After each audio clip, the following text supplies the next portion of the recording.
Hi, everyone, and welcome to episode 168 of Navigating Now. My name is Azmin Gowa. I'm a senior consultant here at Thaudium, and I'm going to be your host for today's episode. You can catch this and all of our episodes at thaudium.com/live. I'm really excited to introduce our guest for today. Today, our guest is Gaby. And I've known Gaby for almost a decade now, having met her in her career while she was in marketing. And I have to say that work would not have been the same without the humor and the lightness that Gaby brought to it. So it's very fitting and an absolute honor to introduce Gaby today in her new role as founder and CEO of Wit Works, which is an organization that aims to boost workplace culture through humor. And without further ado, let's bring Gaby on to Navigating Now. Hi, Gaby. Welcome. Hey, Ismin, thank you for that beautiful welcome. No problem. It was all absolutely true. I can remember back in the day, I needed to walk past your cubicle in order to have a good day because I feel like there was always some hustle bustle happening there and a lot of fun and humor, which is exactly what we're going to be talking about today. Why we should all be taking humor a little bit more seriously, not just in the workplace, but in our lives as well. So, Gaby, I usually like to kick things off with a very softball question for our guest, asking them how their day is going. But for you, because you used to be a teammate of mine, I thought I would extend something a little bit special that we do with our teammates here on Thaudium. So every so often, we get a chance to interview our teammates at Thaudium. Um, and when we do, we ask them to bring something with them to the episode, something they want to share with the audience. It could be something sentimental, something that brings them joy.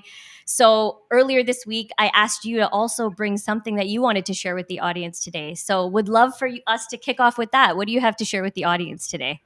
I have to share my very special microphone, Oh, mini mic. Apart from the obvious reason that I use a mic a lot for a living, I always have it with me for content creation. I love it because it's not as intimidating for people to speak at it because of its humorous size, yeah. and more importantly, it makes all of us feel like giants. So this Yeah. is I love this mic. It's really helpful, and I don't know, it's always with me. So this is I a love special. it. I love it. And does it actually work? Is it a microphone that It it has it does. utility? Yeah, Wow. it does. I use it mostly when I'm outside, like talking to people, like again, like for content creation, interviewing them Yeah. or whatnot.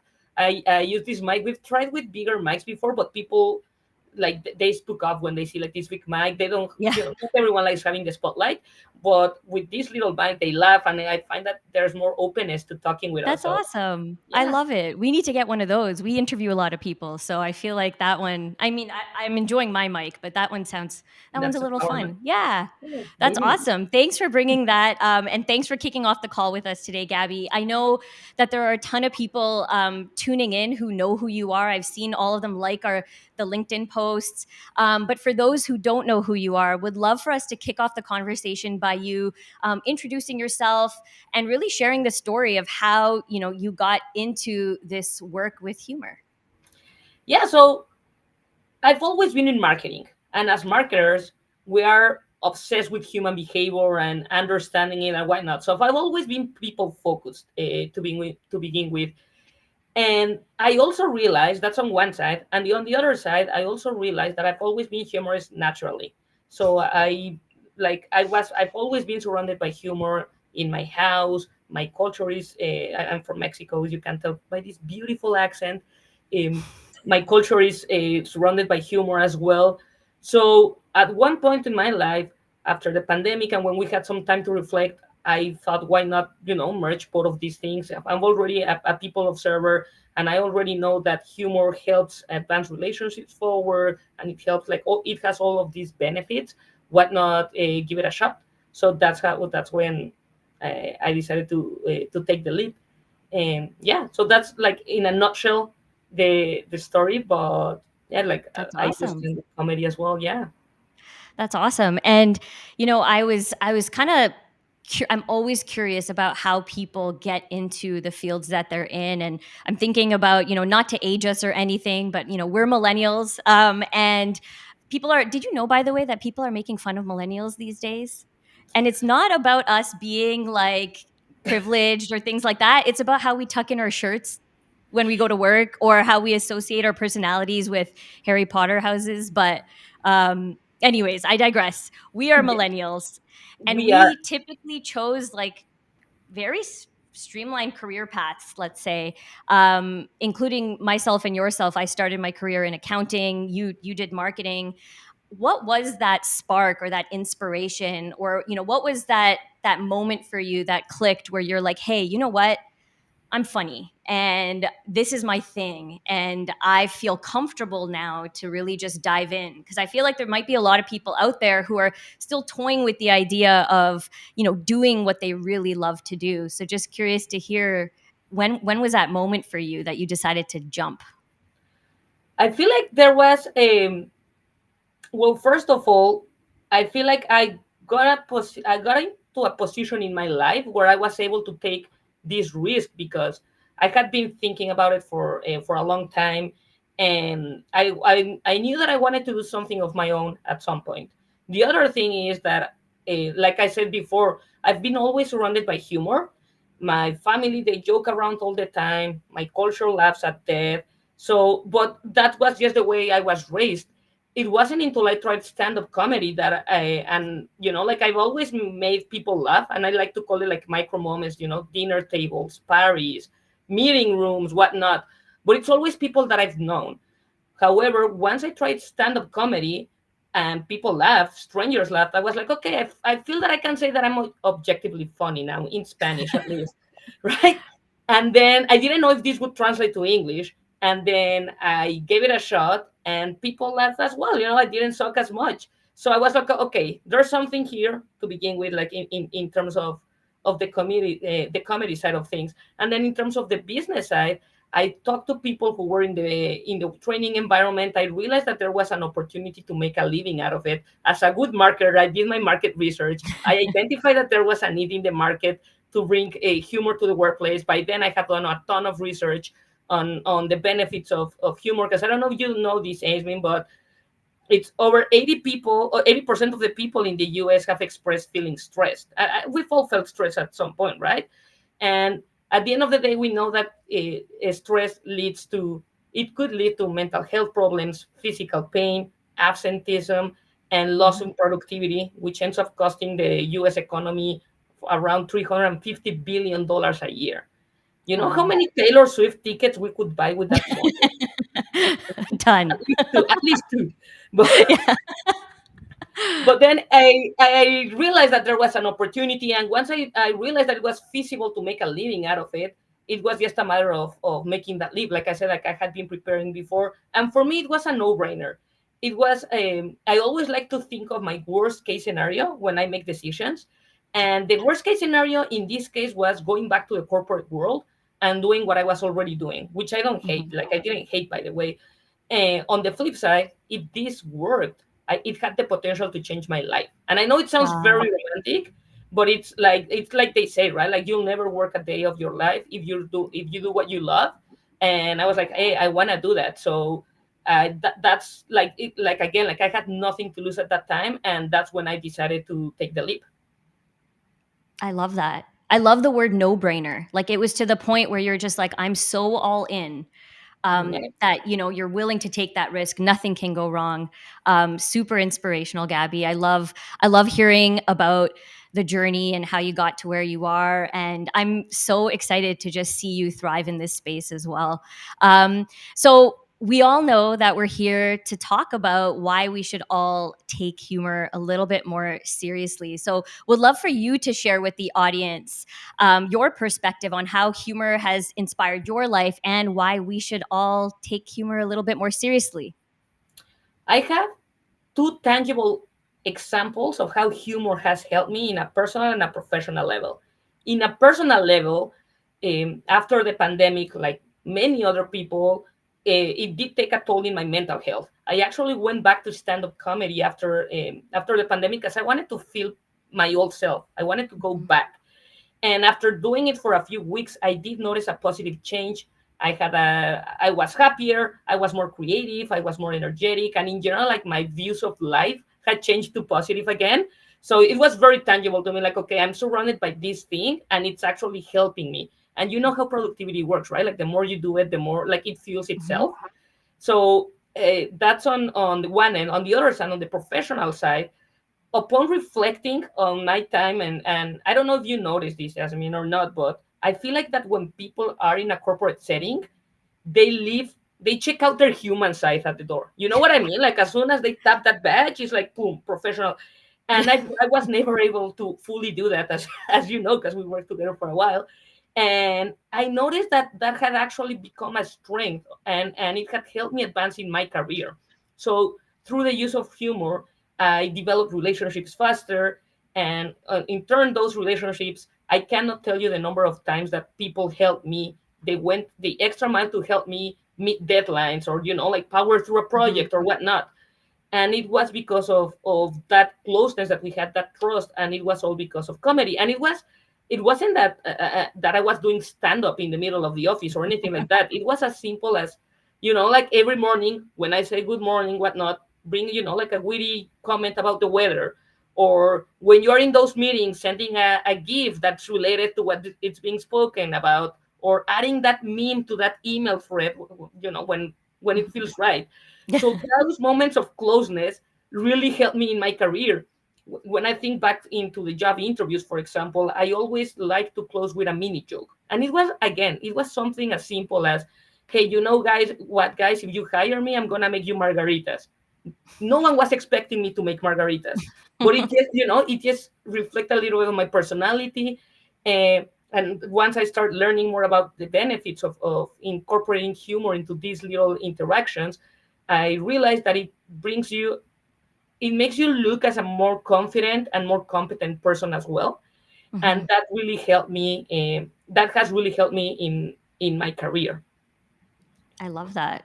And it's because you're showing up authentically. So obviously you're more confident when you're showing up more like yourself. So I love that point, and we like to reiterate that a lot here at Thaudium, is seeing the person as a whole person, rather than just an employee or someone that's getting the job done. Because what's the fun in that?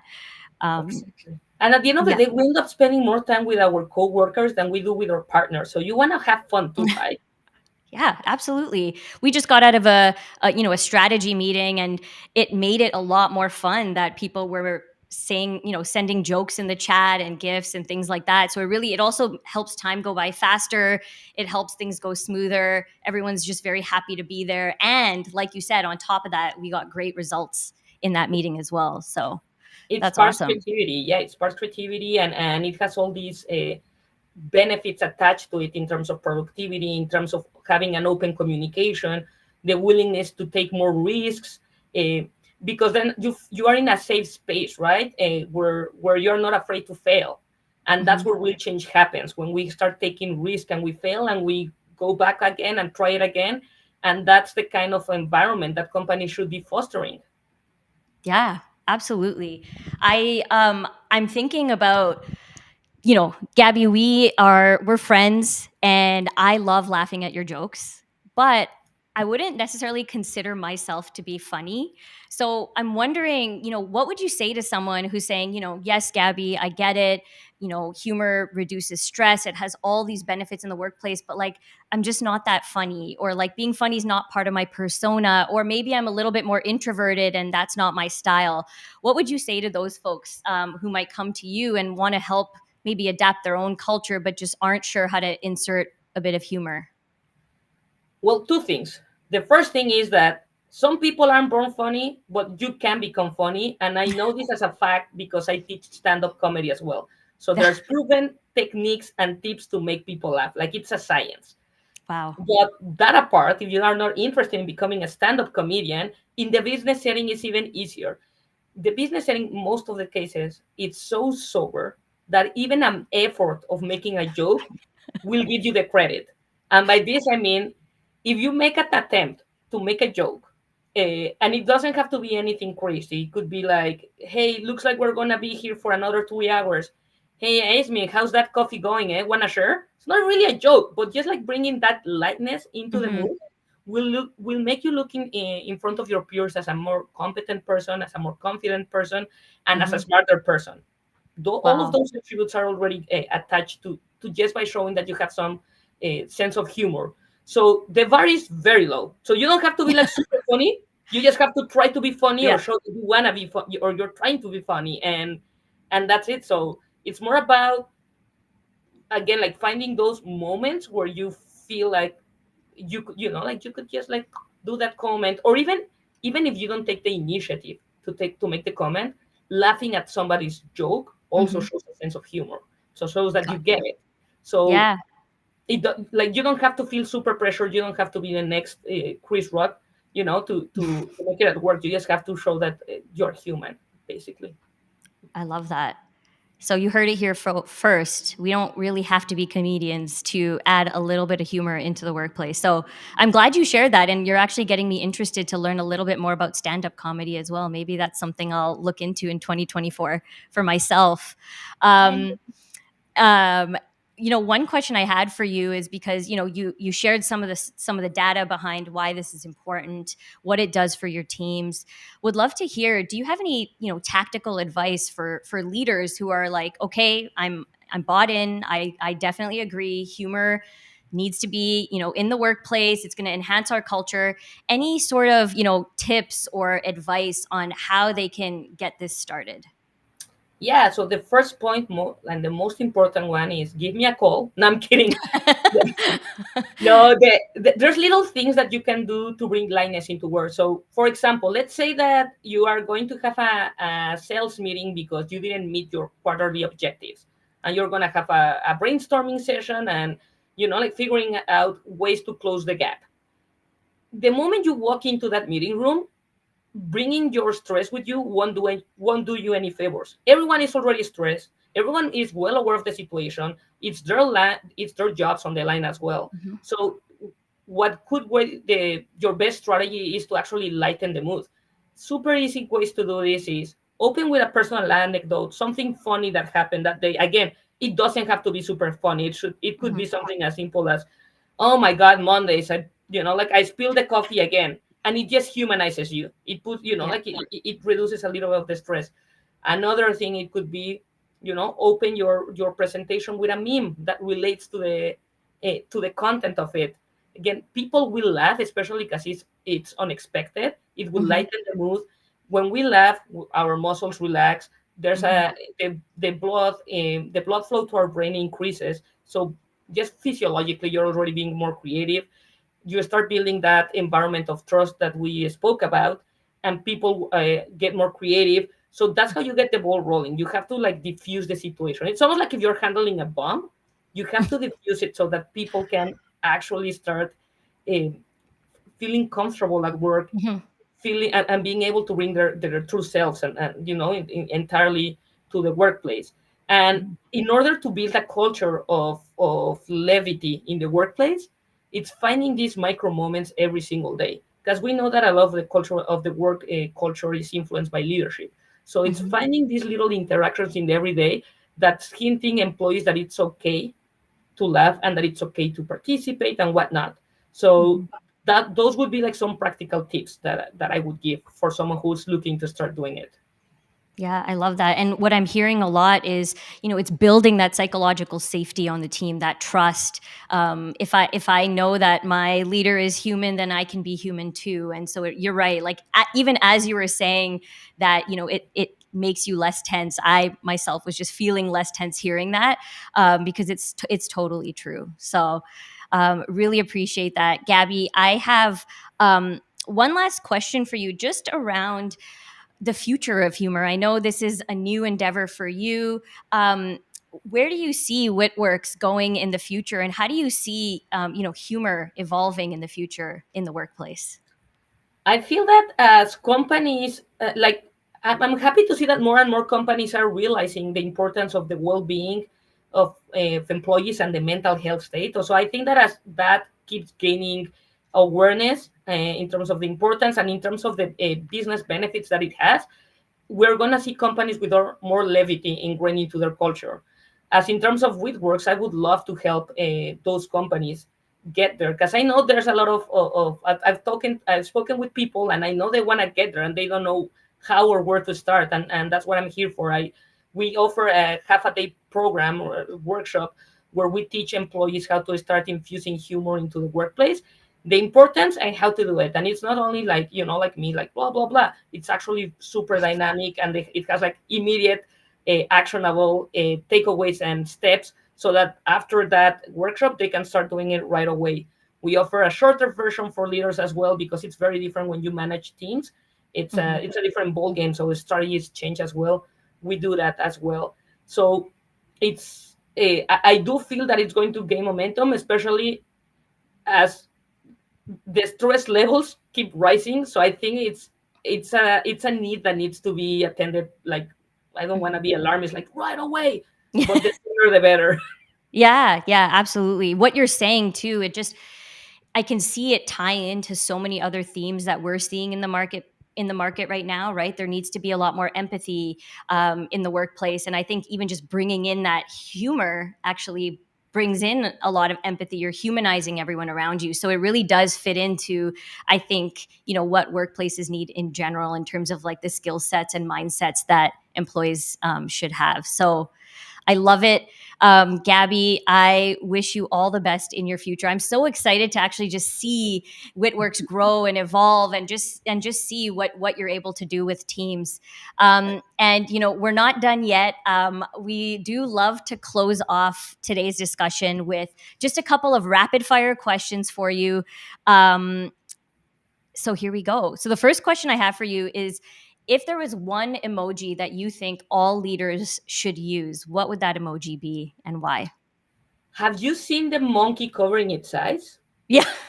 I feel that's the one, because it doesn't matter what you type, it immediately again diffuses the tension. So it could be like, Ah, "I'm sorry, we had to cut you the budget," and it's like the monkey makes it okay. You know what I mean? Like it just brings that, like, it's okay kind of yeah. thing. And running late to the meeting, little emoji. Yeah, Yeah. yeah, I feel like again it humanizes a lot. Oh, And I love that one. I think I'm going to use that a lot more, especially if I like make a mistake. I'll be like, "Whoops." yeah, It's so much better with the monkey. I tell you, like it's like, okay, it's like it just makes it okay. I love that. I love that. I'm going to use that a lot more. Um, I don't know if this is possible or if I'm putting you too much on the spot, but could you tell us a joke, Gabby? Can I tell you a joke? Yeah. I'm gonna tell you a PG-13 joke. So Oh, okay. no, I'm gonna Beware, tell you. audience. No, I'm gonna tell you. This is like a 6-year-old joke, and I'm gonna tell this because It's a horrible joke, but it has sentimental value. It's the first joke my mom told me, so it's not a dad joke. It's a mom joke, Oh, love and it. yeah, it's terrible. It's like, what did the zero said to the number zero said to number eight? I have no idea. I can't even guess. Yeah, it's like, what a beautiful belt. What a beautiful.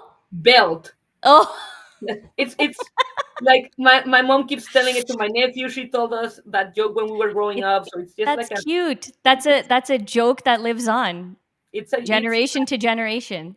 yeah, unfortunately, but I love it, so I Yeah, will pass keep it on. telling it. Keep telling Yeah. it. I love it. The next question I have is, if someone's looking to laugh today, or just to kind of, like you say, like diffuse the stress, diffuse the tension, what's a comedian or a show or a podcast or something that you would recommend that they tune into to get a bit of a laugh? So I would say, and this is a very biased answer, I would say go watch Fluffy on Netflix. He's my absolute favorite comedian. If you're in the mood for something else, you could watch last week's Dallas versus Green Packers game. I'm just kidding. I'm just kidding. Shout out to all the Cowboys out there. But do watch on TikTok Cowboy reactions to the game, because that, I Okay. mean, it's horrible, but it was funny. And TikTok in general, they like, humor can be very subjective when it comes to like stand-up comedy, for example. But there's like a Don't Tell Comedy is a good account to check out on TikTok. It features a ton of comedians, and I'm sure you'll find something, a style that you like. Love it. Thanks for the recommendation, Gabby. We are going to end with one more question. Other than the word funny, if the world was more like Gabby, it would be, and then fill in the blank. Mexican. No, I'm kidding. It would be more. It would be more playful. I think that we would all be a little bit more playful. I love that. I love that. You definitely are very playful, very fun. I'm so happy to have you on today's episode, Gaby. Everyone, thank you so much for tuning in. If you want to learn more about WitWorks, you can visit letswitwork.com and message Gaby to learn a little bit more about how you can insert humor onto your team. If you want to catch this episode or any of our other Navigating Now episodes, you can catch us at thaudium.com/live. Thanks for tuning in, everyone. Have a good day.